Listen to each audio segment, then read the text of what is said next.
a man plunges from a great height, only to miraculously land unharmed in a pool below. Surrounded by a stunned crowd, he rises from the water, greeted by the menacing growls of massive, seemingly invincible monsters. The story begins 28 years earlier at Dan Forrester's home, where a joyful Christmas celebration is underway.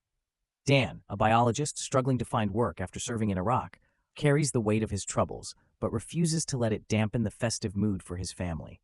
He is married to Emmy, and their daughter Murray is 9 years old. Hiding his inner turmoil, Dan joins his beloved family in watching a football game on TV. Suddenly, a portal appears on the field, and armed soldiers step through, claiming to be from the future, where humanity is embroiled in a global war against extraterrestrial beings. With humanity on the brink of defeat, they seek help from people in the past, declaring, "You are our last hope." A year passes, during which time a global wormhole device, JumpLink, has been sending trained soldiers to the future. However, less than 20% survive the ongoing war against the White Spikes, and victory remains out of reach. As a result, civilians around the world are being conscripted, despite widespread anti-war protests. People are reluctant to fight in a war that hasn't yet begun for them. Meanwhile, Dan continues his life in the past year, securing a job as a biology teacher at a local college. However, his students are disengaged, preoccupied with the loved ones they've lost to the war effort, and see little purpose in their studies. In the middle of a lesson, Dan receives a draft notice, along with a surgically attached armband designed to track his location and prevent evasion. With a growing sense of dread, Dan proceeds to his medical examination, where he is strapped to a chair and his hand is inserted into a futuristic device. A thorough examination reveals that Dan has only 7 years left to live under natural circumstances. Combined with his prior service in Iraq, this makes him eligible for deployment to the future conflict. An electronic armband is surgically attached to ensure his compliance, with severe consequences if he attempts to escape. Dan's wife, Emmy, runs a support group for returnees from the future and has seen soldiers come back in dire states after just a week at war. Upon learning of Dan's impending deployment, she pleads with him to flee. However, removing the device would require the help of Dan's estranged father, James, a former soldier who harbors deep resentment toward American authorities. Dan, unable to forgive his father for abandoning him during childhood, lashes out with unresolved anger. James, explaining that he left due to post-war trauma, faces Dan's refusal to empathize, leading Dan to keep the device. Returning home, Dan bids a heartfelt farewell to his family before heading to the military base. There, recruits undergo brief training, and Dan meets his future comrades, Charlie, a geothermal energy researcher, and Dorian, a veteran time traveler. Charlie suspects that only those unlikely to survive until 2051 are sent to avoid temporal paradoxes. During their orientation, the limitations of time travel are explained. Soldiers can only travel 30 years into the future, with no chance of reversing time if humanity falls. The alien adversaries, known as White Spikes, remain shrouded in mystery, with details withheld to prevent panic among recruits. In the dead of night, a distress signal arrives from the future, urgently requesting soldiers to defend the last laboratory studying the White Spikes. These monstrous creatures have located the lab and intend to destroy all specimens within. Dan and his fellow draftees are pulled into the magnetic field of the teleporter, thrusting them into 7 days of survival and combat in the treacherous future. A malfunction in the machine sends them plummeting from 3 kilometers above future Miami. The descent is catastrophic, and not everyone survives the fall. Fortunately, Dan lands in a rooftop pool of a towering building where he helps Charlie before surveying their ruined surroundings. Their commander contacts the surviving members of Dan's group, outlining plans to clear the city of White Spikes through imminent firebombing. The mission is to reach the last intact laboratory, extract the scientists safeguarding critical specimens, and evacuate before the bombing begins. Entering the lab, they are met with a chilling sight. White Spike spines litter the area. Despite Dorian's impulsive act of collecting White Spike parts, the grim reality sets in. The scientists cannot be saved. They must swiftly locate the test tubes containing vital biomaterial and evacuate before the monsters close in and the bombardment begins, now only 6 minutes away. Dan locates the necessary items and leads his team out of the building via the stairs. Proceeding cautiously, they remain vigilant, yet the White Spikes manage to track them down. Despite their best efforts, the soldiers find themselves outmatched as the monsters, proving nearly invulnerable, claim casualties among their ranks. Dan valiantly covers the group's retreat, but his shots prove futile against the relentless assault. In a critical moment, Dorian steps up to assist the commander, armed with crucial knowledge of the White Spike's weaknesses, specifically, their bellies. The soldiers successfully flee the building, but the White Spikes persist in their pursuit. Just as Dan's team begins to feel relieved at the arrival of an evacuation group, the monsters launch a devastating assault on the rescuers, rendering their vehicles inoperable. The team fends off the White Spikes more effectively, but with fighter jets already bombing the city, their chances of survival look bleak. Despite this, Dan's concern isn't just for himself. He's determined to save all the soldiers. After suffering significant losses, the team narrowly escapes. Dan regains consciousness at a forward operating base in the Dominican Republic, where the survivors include Dan, Dorian, and Charlie. Dan is summoned by the command, while the others are reassigned to a different unit. Upon meeting the commander who led the Miami mission, Dan is stunned to discover that his grown-up daughter, Murray, is in charge.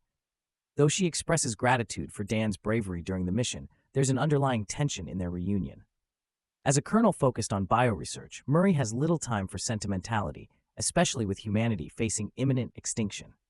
The helicopter transports father and daughter to the last surviving offshore oil platform, where Murray studies the female white spike in the laboratory. To keep the creature calm, she administers a massive dose of tranquilizer every hour. Murray extracts biomaterial from the female, aiming to develop a toxin capable of neutralizing her. She synthesizes the substance, but none of the variants prove entirely effective in eradicating all the creature's cells. Determined, Murray resolves to spend the entire night concocting various toxin combinations, hoping that at least one will succeed, as humanity's survival hangs in the balance. Dan assists his daughter, unwavering in his belief in her abilities. Murray has devised a plan for using the toxin, and she needs Dan's help, but she withholds the specifics for now. Tomorrow marks the end of Dan's 7-day service in the future, and the device on his hand will automatically return him to the past. Time is running out for him to save the world while in the future. As morning breaks, Murray's progress remains modest, leaving her deeply disheartened. She finally reveals to her father why she brought him to the future. If she can find a suitable toxin, she intends to entrust it to Dan, who will return to the past and initiate mass production of the toxin to eradicate the White Spikes, securing humanity's survival. Then you can stop this war from ever happening. As Dan prepares to depart, Murray, now an adult, faces a grim fate, as the White Spikes threaten to annihilate her and everyone else.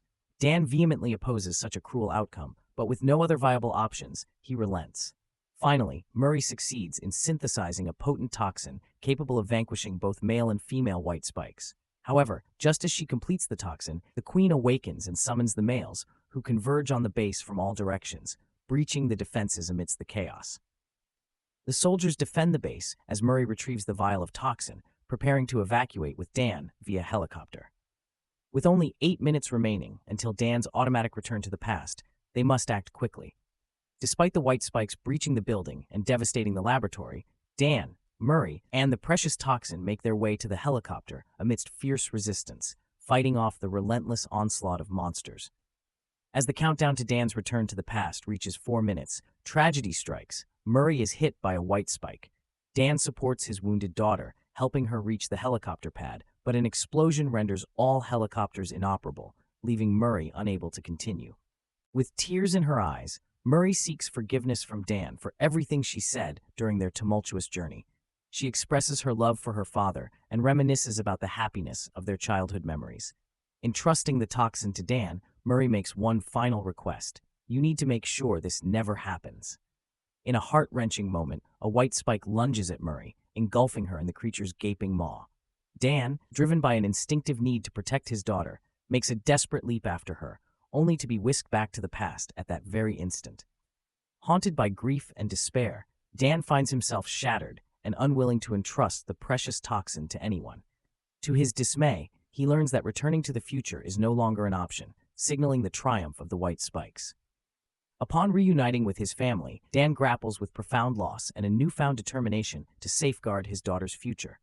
He confides in his wife, Emmy, revealing the harrowing events he experienced.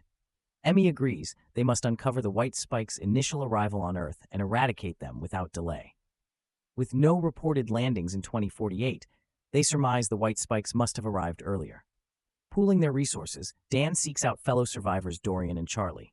Together, They embark on a quest to trace the White Spike's arrival on Earth.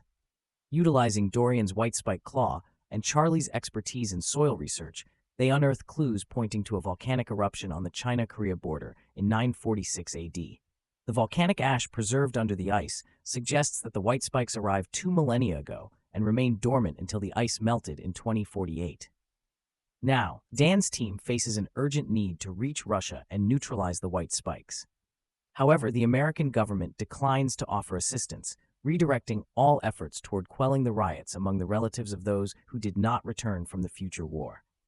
Faced with the government's refusal to aid them, Dan knows exactly whom to turn to for help. His father, James, harbors a deep resentment toward authorities but owns an airplane. Despite the circumstances, James agrees to fly the team to Russia. The soldiers who had arrived from the future synthesized as much toxin as they could, and now they are ready to fly with Dan.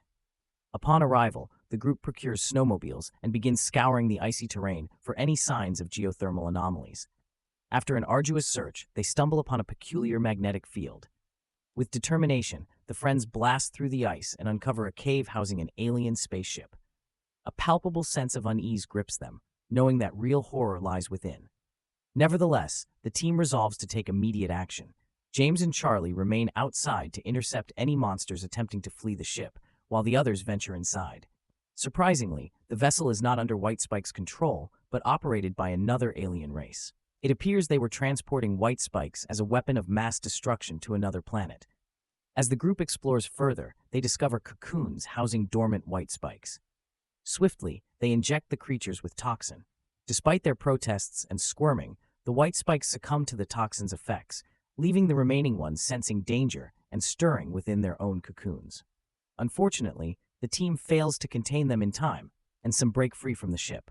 James and Charlie engage them from the outside, while Dan rushes to assist, armed with a vial of toxin. In the ship's lower compartment lies an entire colony of White Spikes. Overwhelmed, the team decides to detonate the ship before the monsters can escape entirely. Only Dan, James, and Charlie survive, having stayed outside the vessel. Regrettably, one female White Spike eludes destruction, roaming the snowy expanse. Dan and James embark on a hunt, tracing her tracks to a final confrontation. Using a jacket to divert her attention, they narrowly evade her charge. In the ensuing struggle, Dan blinds the monster with a spike during her leap, aided by his father, who helps with an ice pick. Hindered by blindness, the White Spike becomes vulnerable to their attacks. While James distracts her with his red liquid, Dan inflicts further injuries, culminating in the decisive injection of toxin directly into her mouth. The monster tumbles from a cliff onto a rock, disintegrating into mush. Exhausted, Dan, James, and Charlie collapse, victorious. Word of the White Spike's demise spreads globally, with American authorities taking credit. Dan, accompanied by James, returns home, reconciles with his father, and introduces him to Muri, shielding his daughter from the truth of her alternate fate. Dan resolves to cherish his family forever, profoundly changed by Muri's presence in his life. He vows never to abandon them again. Thank you for watching the video. Please like, share, comment, and subscribe.